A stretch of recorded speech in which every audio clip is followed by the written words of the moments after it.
Abusia ye mama kwa bashonko so e de ba Ghana politics avenue so abusia mama ye bo nra yesem se na no first time ahwe a no subscribe no wa share no wa hit notification bell no so amaye se ba political avenue so na bi aba rodo mu abusia me yankwa yesem abusia ndo ye be breaking of political avenue so ma se eye tribunal court eye system ana se fast track justice eye attorney general represented the court eye parliament se nka omon pass na enye adwuma ewo eye Ghana court no Ebusia sisi de asema de betu dwane sisi ase eye da tribunal court system no ya passen sisi ebeye adwuma yie pa ewo Ghana court no Ebusia sisi asema abetu dwane eye Martin Kpebu eye lawyer Martin Kpebu abechechem further about eye tribunal eye court eye system no nchichembe no de ba o say tribunal court system enye it's about only criminal it's about ebia eye efie sensem aware sensem kwa na yebetumi e de akọ tribunal system betumi e di fast amai but mostly it depend on the criminal side ebusuan sisi an enya asem ketua so me enko enkutie ensem eye Martin Kpebu edituja ye ba de aka betom so the fact that the chairman was a lawyer, but then the two others who are non-lawyers. One of the issues that the minority raises is that you cannot have a non-lawyer, preside over criminal matters. That's going to be a recipe for concern, really. Is there basis for those issues? And then also the matter of the fear that this tribunal brings, the nightmares that they refer to. Good. So where they have some basis will be the nightmares, right? Because in the past, during the PNDC administration, some of the tribunals had abuses. Being human institutions, I'm not justifying it, but I'm just trying to chronicle. Yes, it turned out some were corrupt, very corrupt, and abuse people's rights here and there, right? So it's good that the minority is making that point forcefully, because that would then remind us to be careful in choosing the tribunal chairman and indeed the other panel members, because each tribunal shall have a chairman who is a lawyer and two other members who may not necessarily be lawyers.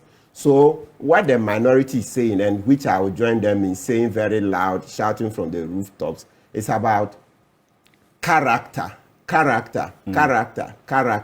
And character is a big problem. It's not only in Ghana, all over the world.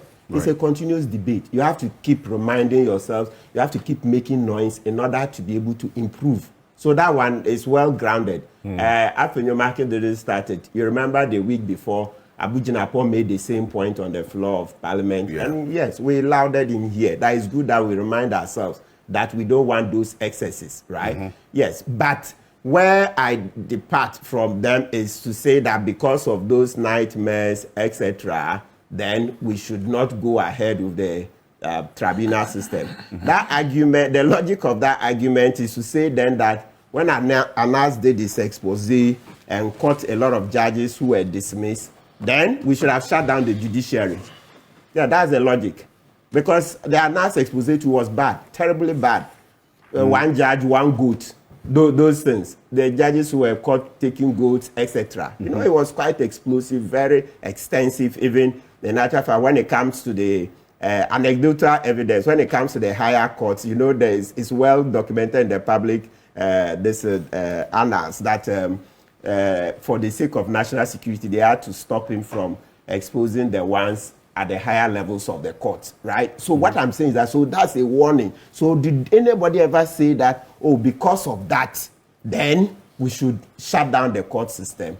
You see, so the argument serves a certain purpose, but there is a limit. There's a limit. Nothing stops us from starting afresh. As you've rightly shown, even apart from Article 125, 126, there is in 142 and then 143, etc. 142, the public tribunal says a regional tribunal shall have jurisdiction to try such offences against the state and the public interest as Parliament may, by law, prescribe. Yeah. 2 says a regional tribunal shall have such appellate jurisdiction relating to the matter described in Clause 1 of this article as may be prescribed by law. Where exactly are you going with that? Yeah, yes. So that is it. So where I'm going with it is that it's a constitutional provision. Or there are constitutional provisions on the public tribunal.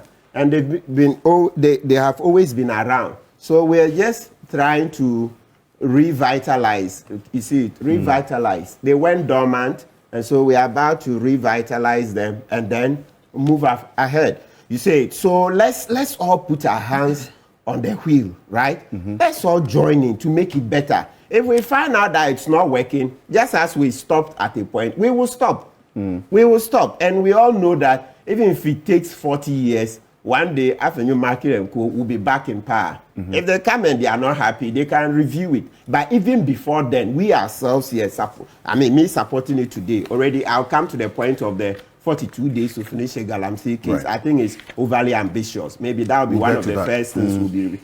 So the point is that we will begin to depart. We will begin to say the things we think will not work with the tribunal, and hopefully government may amend. If they don't amend, when after new market MPP is back, we will support them to review. You see, but for now, let's start. Let's start. The fact that even in our personal lives, we fail very often, and then they tell that when you forget up, how many, most of us, when you fail, you start afresh. So it's the same in the public discourse. Let's come to this. So the matter of the lay people participating is an endless debate. It didn't start today. It's been there for centuries. If you read about the second president of the U.S., John Adams, you see how John Adams and co fought to be able to have the jury system established in the new land, in the U.S. You know, a lot of them came from Ireland and the U.K. I mean, then went through Netherlands to the U.S. So then, as they said, began, you know, America is a young nation, very young. We are even older than this, in terms of this land, historically. So when they moved and eventually went to the U.S., to be able to establish the jury system, people had to fight. John Adams, the second president, and other people. All the Red Indians and all. Exactly. Yeah. So when you look at it in that context, and then recently, just this year, in the UK, there was an attempt, the Deputy Prime Minister, Lamy, the UK Deputy Prime Minister, when he was in the other position, now that he's Justice Minister, you know, he's Deputy Prime Minister and Justice Minister at the same time. They tried to stop the jury system. You should have seen the thousands of lawyers and judges who wrote petitions, etc., to stop it. So that debate, saying that lay persons, meanwhile, their jury system are even far stronger than ours. They are generally more enlightened, etc. There was an attempt to stop the jury system. And the jury system, what are we talking about? Lay people participating in the justice delivery system. They tried. It failed. Lawyers rose, judges rose, and wrote endless petitions, so they had to shelve it. But so, is there any strong basis for that issue that opinion marking in the minority raises about these laypersons not having legal knowledge and so presiding over and determining criminal cases could be problematic?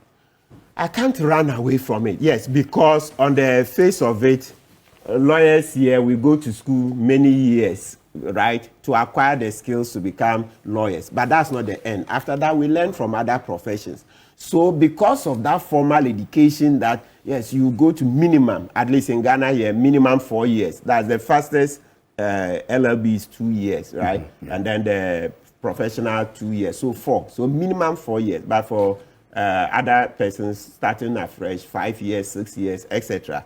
Because of that, there is some credence to that argument that how can somebody go to school for 4 years, another 5 years, 6 years, etc., to become a lawyer? And even after becoming a lawyer, you keep reading.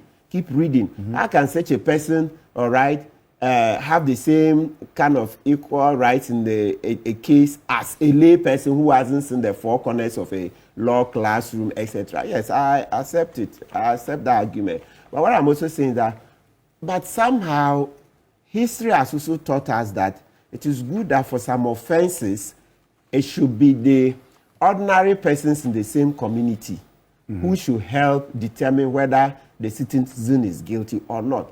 And I'm saying that that argument is centuries old, right, from the UK. Okay. Centuries and centuries old. No.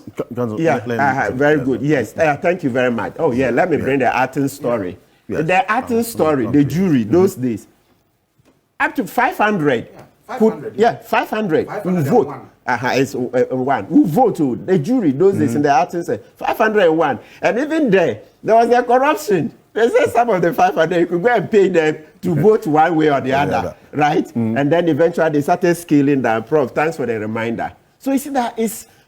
So where I am on this argument is I see there's that serenity prayer that God give me wisdom to know the things I can change, those I cannot change, and especially the difference between the two.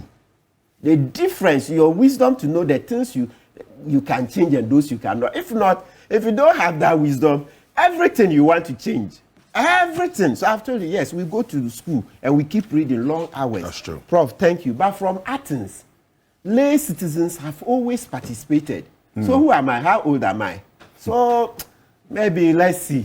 For now, the wisdom telling me that I can't change that one. And you know that popular say, Lagos, they'll tell you if you can't defeat them, join the winning team. Yes. It was a popular way of getting votes. So for now, I don't have any very strong objectionable argument against citizens participating. Although with time, I wish that there would be a way of helping to enhance their skills. And in that regard, yeah, let me bring one change that in the UK they've done. In the UK now, with the jurors, right, they've developed a manual where that manual helps to give them a little more. I'm using the word a little more, but it's actually detailed. More education about the process and what it involves before they come to a decision. So maybe for these lay persons, we can do the same. Maybe we can do a memo to Dr. Ayeni. In the UK, I think I saw that about 3 years ago. Right. Yeah, where now they've come with their manuals to help these lay persons as they participate in the justice system to upgrade their knowledge. But as for totally taking out, excluding lay persons, it's older than you and I. That practice is older than you and I. So until we find stronger arguments, it looks like it will stay for now. Thank you. I'm going to come to you on the matter of the appointment to the panel. And on this matter, that's one of the issues that you raised, that you have the fear that NDC apparatchiks and sympathizers of the party are the ones who are going to be put on the panel. There is a prescribed procedure constitutionally when it comes to the appointment on the panel of, for instance, the regional tribunal shall be of person of high moral character. And so that addresses the matter you raised about character. That is in the Constitution, as a matter of fact. That person must be of high moral character and proven integrity. Where is your nightmare really emanating from? Alfred, you see this conversation, let me take it from this angle. If I look at it critically, this bill solved the wrong problem. The bill solved the wrong problem? Yes. What do you mean? So it is not a question of whether or not Parliament can indeed establish such a bill. As for that, it is not in dispute. The Constitution gives that room. But the fundamental question is whether indeed we need such a bill or a law as at now. In 2026, whether we need such a law. You see, I heard the arguments of the Attorney General and said they give meaning and effect and amplify certain provisions of the Constitution. But if that is the logic that he wants to advance, then there are certain provisions of the Constitution that also ought to have been given meaning even before now. We look at, for instance, Article 25 of the Constitution, which talks about our right to education, the fact that everybody shall have access to education and even education up to the tertiary level should some point be free. It's a fundamental human right. So if it is the state wants to give meaning to every other provision of the Constitution, then they should have given meaning to that one as well. And of course, you also look at the directive principles of state policy. You look at the educational objectives, you look at any other objectives. The state should have also given meaning as well. So it is not everything in the Constitution. The Constitution has always been a living document. You look at the mood of the nation, you look at the developmental objective of the country, then you align. You don't just say, I'm giving meaning or amplifying certain provisions of the Constitution, and on that matter, I am then going to institute or implement or establish the tribunals. You see, the point is that, Alfred, Ghana's justice system is not struggling because of the lack of the tribunals. Senior is a lawyer, Bentil is a lawyer, and of course, it appears almost everyone at least has an exposure with the legal system. The challenges within our legal system, it is not a creation or it is not a lack of the tribunal system. To the extent that if today you still introduce the tribunal system, the challenges within our justice delivery system will still not be removed. For instance, you look at the delays within our court structure and the delays within our judicial and the justice system. Is it a creature of the tribunal that is going to resolve it? Clearly no. I am a young lawyer, just 2 years at the bar. I go to court and basic applications and basic motions, you have to read them, then a typist sit there, type them. Sometimes you have to repeat yourself on 2 or 3 occasions. After about 30 minutes of moving your motion application, then another lawyer also writes and they type it. In 21st century, not just the lower courts, but I'm talking about the apex courts of Ghana. You look at the Supreme Court, you go there, people are sitting there and typing. You come to the Court of Appeal, people are sitting there and typing. You come to the higher courts, it's so normal. Yeah, whilst you speak. So everything you say, my name is Kwesi Kwarteng Frimpong. So mostly you introduce yourself to the court, Kwesi Kwarteng Frimpong, probably I hold a brief of Kofi Bentil or Martin Kpebu. All these things, somebody have to type it. 21st century. How much does it take to procure technological devices to transcribe? That the mood of the nation does not demand the tribunal, as was the case with the fast track high court? I get what you're trying to do, but the difference is that such reforms were still on strengthening the existing court structures, not creating other institutions. You see, I do not have a problem when you strengthen the existing court structures. Like I indicated, the challenges within our justice system, you talk about infrastructure. Justice, Alfred, there are courts that you go today that judges do not have chambers. There are courts that you go today that judges do not have accommodation. Yes, so they are supposed to come to work and act. There are places which ought to even get constant and certain judges, and almost every time they are alternating judges. So for me, the solution to the problems or the challenges that confronts our justice delivery system is not the creation or establishment of these tribunals. Then, of course, you even come to the point about the duplication of the existing courts. If you look at the bill clearly, it talks about the fact that the regional tribunals has jurisdiction that substantially mirrors that of the higher courts. And the tribunals, the exercise of their jurisdiction also mirrors that of the circuit courts. So are you not creating some form of a parallel system, even though their overreaching objective appears to be the same? In terms of their mandate and the operations and the method and approach that they are operating, there is some differences. So why don't you strengthen the existing courts rather than creating an institution that almost parallels with the existing court? Again, Alfred, it is important for us to state this point very clearly, that history cannot be ignored. I mean, I get the point and the attempt to water down the impact of the history.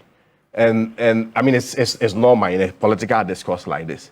But you see, prior to the PNDC era, there was nothing like the tribunal courts, right? And as a state, we didn't have any problem. After that, the framers of our constitution envisaged that they have to water down the impact of the tribunal courts and the tribunal system. What memories does the tribunal system evokes when you mention the tribunal system here? The memories that it evokes is about abuses, human rights abuses, is about exploitation, is about corruption. Yes, it's true. I mean, it does not necessarily mean that if there are concerns about state institutions, you just necessarily have to scrap them. But you see, these are history that cannot be ignored. These are history that the ordinary Ghanaian do not want to hear. And you see, the whole idea and concept about justice delivery system thrives on trust and confidence that the ordinary Ghanaians or the citizens place in such an institution. So if it becomes that you are reminding them of a misguided history, a history that is so dark, a history that is so painful, it becomes very difficult for them to even cooperate and give the full support and participation for such an institution. And I think they also, if you look at the bill critically, also speaks about the fact that it appears to get some form of a fast justice. But Alfred, fast justice must not necessarily be a rush justice. We must try to decouple the two. The fact that you want a speedy trial, I mean, if you look at the court system, apparently every year they report about 3,360 new cases as backlog. We agree that indeed there has to be speedy trial. But we must not confuse speedy trial with a rush trial. Because see, if you look at the bill, it sets some form of strict timelines for certain offenses. For instance, when it comes to illegal mining, I agree. I mean, there are people I don't like. I don't like scammers. I don't like illegal miners. There are people I don't like. And maybe this time I've also had the South Africans. Because of the current, the ongoing xenophobic attacks. I don't like them. And I feel that legally, anything that ought to be done to them to make sure that we put the state's interest first, I am for it. So I don't like people who does illegal mining. I feel that it's inimical to the growth and development of our country. So yes, any process to hold them before the judicial process, I am fine. But you see, if you look at the bill, it proposes straight timelines. Some of them, there should be sittings every day. I mean, Martin, you are a senior lawyer. Mr. Benton is a senior lawyer. You have always been going to court. Is it indeed possible, practically, for sittings to be done almost every other day with clear, straight timelines? Because you see, like you indicated, justice. Yes, but justice must very in this country. There's been that attempt to have daily sittings for some cases. And then it is the more reason why I'm talking about the practicality. Yes, but you see, when you are learning and you want to achieve speedy trial, you must also be careful not to sacrifice us at the altar of a rush process, because there is a hallowed injunction that Article 19 places on the accused person or any suspect that he is presumed innocent until proven guilty. And I mean, we've seen what is going around, where bail conditions are sometimes being capricious, the discretion on bail conditions are being abused. And so if you are having such a justice system where largely, especially, I mean, I'm not even going to I think it even forces me to my next point on the participation of the lay people. I think when Senior was talking, he downplayed the essence of the lay people. You see, our problem is not... No, he didn't downplay. I don't think... He actually acknowledged the importance of lay persons or mere mortals taking part. Yeah, but if you look at this bill, the extent of their participation... It is the extent, not just their participation. Yeah, for me, it is the extent of their participation to make decisions on criminal matters. And if I appear before someone at the regional tribunal, at the district tribunal, to make a decision on a criminal matter, mind you, it's not only a matter of whether or not deciding whether I'm guilty, but you see, that person obviously ought to have an understanding of even a certain constitutional and fundamental constitutional right that I hold. For instance, this whole presumption of innocence, and properly so-called what it means. You read judgments from even judges. You read pronouncements and presentations from senior even lawyers, and you realize that this one, I'm sure there could still be room for improvement. And I don't know where we are rushing to. When we want to sacrifice, let me land. When we want to sacrifice everything at the altar of expediency, that we need to bring lay people. I think we should be very minded with the extent of their participation. And most importantly, we have also not even looked at the cost-benefit analysis when it comes to this conversation. Okay. If you believe, if I'm a banker, right, and I'm a CEO of a bank and I own a bank in Ghana here, and my KPIs is, for instance, to achieve this level of goal within a certain time frame, I will be more interested in the method and approach in achieving my KPIs and my target, rather than necessarily just establishing branches. I think that's what the NEC is trying to do. Well, let's build more tribunals. Let's introduce more tribunals, instead of strengthening the current court systems that we have. Okay. It's going to bring costs today, as I said to do, Alfred, establishing tribunals, we channel it into this one and strengthen them rather than going to have a new... you want to... panels tribunal court justice fast track system so subscribe and also subscribe share notification bell so am I political revision